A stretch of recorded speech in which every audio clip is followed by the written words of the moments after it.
Discipline and self-control is the ultimate way for you to develop yourself. Now, it's been a few months now since I started my journey of really eliminating any vices, any bad habits, anything that can really self-sabotage myself. And I've been doing a lot of personal development, a lot of things that can get me to become the ultimate me. So I want to share that with you today. Please listen up if you are on the same boat as me. And let's talk about discipline and self-control. Discipline is how you show up. It's going to be how you show up with everything that you do. How you show up at work, how you show up with your family. What time do you wake up? What time do you go to sleep? Discipline is saying no to things. Saying no to things. Have you ever said no to something? Like a hard no? It feels good. It feels good because it takes guts to say no to things. A lot of the times, a self-sabotagement act is being a people pleaser. If you're a people pleaser, you're always going to put others before self, which is in a context, in that sense, if you're trying to make everyone else happy before you make yourself happy, you're going to absolutely end up in misery. So what you have to do is take care of yourself first and then start putting others ahead of you.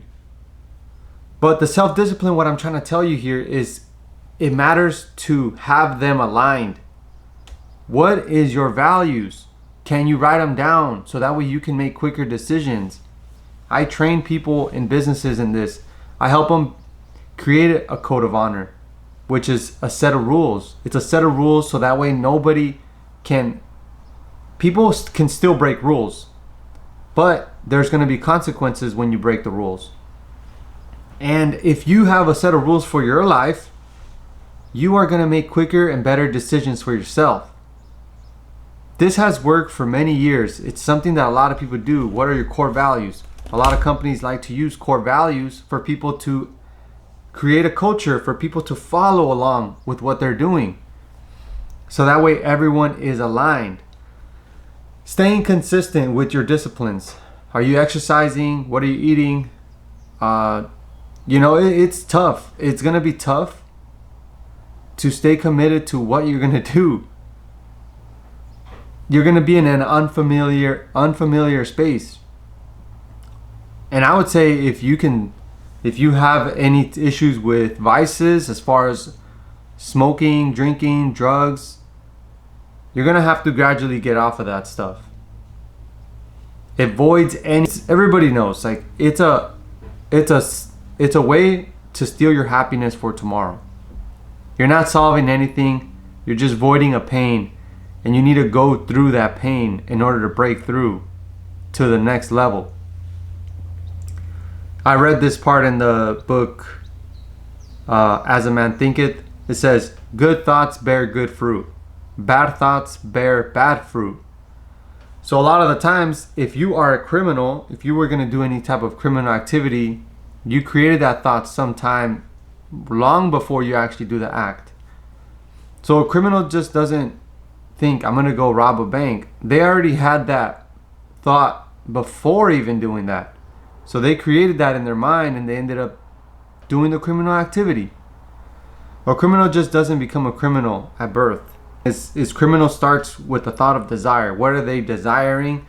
What are they desiring to be? What do they want? And what do they desire? They forgot to put anything before their desire. All they care about is what they desired that very moment. And they instill it with doing whatever they have to do to get it in a criminal way. Stealing, lying, robbing. So a lot of the times a criminal just doesn't create that. So remember, your thoughts is going to dictate your future. We have to practice good habits in order for us to have good thoughts. Now, I'm not going to say that somebody cannot be negative. We wake up somewhat negative. We have to be in line with our values, so that way we can wake up and practice these things, practice these habits, so that way we can have a great day. So we can crush the day, we can make it through the day with whatever comes our way.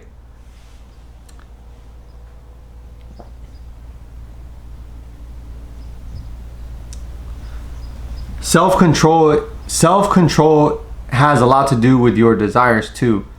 You have to put your self-control before your desires. What if you want to eat something, but you know that you had to do a YouTube video? You have to put the YouTube video first because you're gonna help others, and then now you can have your food. That's a tough one to sink in. You have to put the first task at hand before you start indulging in desires. A lot of the times it's a great feeling when your body doesn't get what it wants, and it gets to help others before it starts ingesting all their desires. That comes with self-control and discipline. This is a great topic. I recommend the book As a Man Thinketh.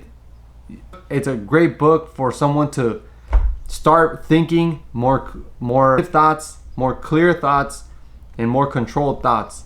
Have a good one. I'll see you guys on the next one. Thank you for watching, guys. Peace.